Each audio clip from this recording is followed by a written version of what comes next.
Hello，大家。之前呢，我在小红书上发过一篇帖子，是讲说用一行代码把 Cloud 变成自己的人生操作系统。那个帖子得到了很大的关注量，但是当我去小红书后台分析的时候，我发现其实更多的人并没有关注这一行代码是什么，为什么要用 Cloud，以及这个工作流本身也并没有获得太多的关注。大家只注意到了这一句话，就是人生操作系统。那个时候是25年的10月、11月的样子，OpenCloud 还没有出来。大家对这个词的关注，也就让我想到未来个人助理这个概念，这个产品一定是大势所趋。那么没过多久呢，OpenCloud 就出来了，它实际上是我们现在能用到最好的个人助理工具。那今天我就给大家分享一下我是怎么用 OpenCloud 搭建我自己的人生操作系统的。目前来说，使用 OpenCloud 最方便的方式还是去租个服务器，比如说我们去腾讯云或者阿里云这样的平台，租用专门部署的 OpenCloud 的服务器，它就可以很方便的规避你很多前期部署的成本、时间成本和学习成本。而且服务器也不受地域限制，在调用很多服务的时候，网络连接也是很正常的。那么目前呢，我是有3个服务器，这3个服务器上面分别列有6个项目，基本上就涵盖了日常生活从健康、运动到投资理财的所有环节。我会在服务器上面放置个人主页，这个个人主页其实并没有很复杂，它上面会有我的一些工作情况的履历，然后投资理财的看板，方便能够进行每月的跟踪。个人社交账号的一个汇总，同时呢还包括这个健康情况的跟踪，比如说过去所有的体检、看病的一些记录，这些内容呢我全部放到服务器上面，并且通过 OpenCloud 统一管理。那么有任何问题、有任何更新，都可以直接跟他说。第二个呢是我在服务器上有一套笔记日志系统，那么现在主要还是跟量化交易有关的交易日志。因为已经在服务器上设置好，我只需要跟 OpenCloud 讲说我需要记录一条交易日志，然后告诉他具体的内容，针对什么策略就可以了，他就会帮我整理好，然后存储到我 Notion 里面设定好的笔记本内。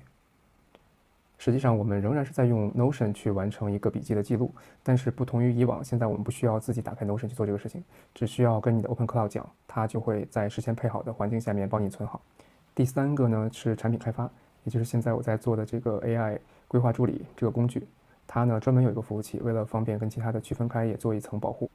那么第4个项目呢，就是我在做的量化研究和量化实盘交易。因为现在 OpenCloud 非常方便了，所以我也开始尝试这种 AI 的全自动化交易。赚不赚钱不知道，但是先把程序跑起来，可以看它是怎样处理市场情绪和市场情况的。在这个过程中呢，也能学到很多。那么第5部分呢是社交媒体的运营，因为在做产品的过程中，我需要持续的保持内容的运营和输出。这些内容非常的多，如果纯靠手工去操作的话，非常的耗费精力。因此呢，我做了一套完全自动化的工作流，从最初的选题、内容的生成、文本校验及审核，达标之后的图片生成，包括最后在不同的平台排期，整个过程完全都是自动化的。每个周末，这套工作流会开始帮我生成下一周的所有内容。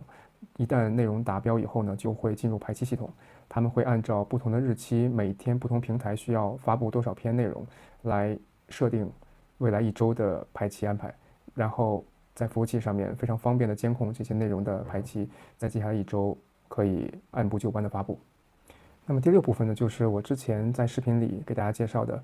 那个攀岩工作流。把一些攀岩视频素材提取过来，然后形成一个新的内容剪辑二创。这个工作流因为运行的也很不错，所以就一直保持了下来。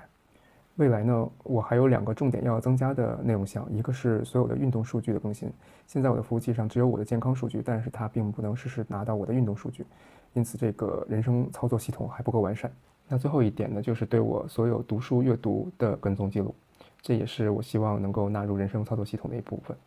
那今天分享就到这里了。前面有提到我在做的一个 AI 日程管理助理的工具，它呢是以一种机器人助理的形式呈现。你可以通过跟它聊天的方式去规划未来，不管是4年也好，或者未来1周也好的日程安排，并且呢根据内置的很科学的方法论，